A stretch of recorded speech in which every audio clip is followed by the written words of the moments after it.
how central, I mean, Rishi Sunak's tweet was interesting. Obviously, everybody's playing to what their constituencies back home are looking for. So each country is going to do that, including India.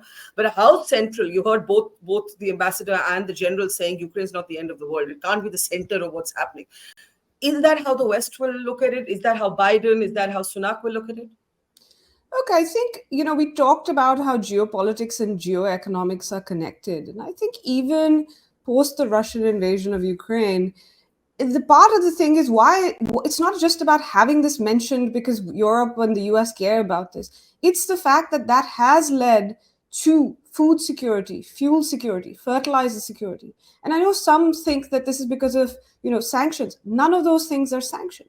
It's because of that kind of war that you are seeing these very real impacts, not to mention its exacerbated debt burdens. So what you saw happen in Sri Lanka, for instance, is they were already in trouble. The Russian invasion coming after the pandemic put them over the edge. So this isn't just a geopolitical issue. It is very much an economic issue. And I remember the finance secretary said after the the Indian finance secretary, after the ministerial in the spring, that look, 18 out of 20 of us think that it is important to discuss this, not just in terms of who was right or who was wrong, but the consequences of this. So I think, you're not going to see the West back down from saying or agree to say we're not going to mention this at all, in part to say if you have concerns about food security, it is in part because of this. We'll just say one other thing.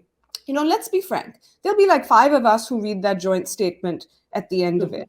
So in some ways, I agree with Sushant. But I also think, to Ambassador Shankar's and General Shukla's point, General Eisenhower once said, plans are useless, planning is indispensable. So to me, that is the same thing about this. The meetings, the discussions, the having to build compromise for Western countries to hear out the developing world, for the developing world to also realize that there are things that they need to do to be able to attract investment, to be able to kind of actually band together and do things, to demand things.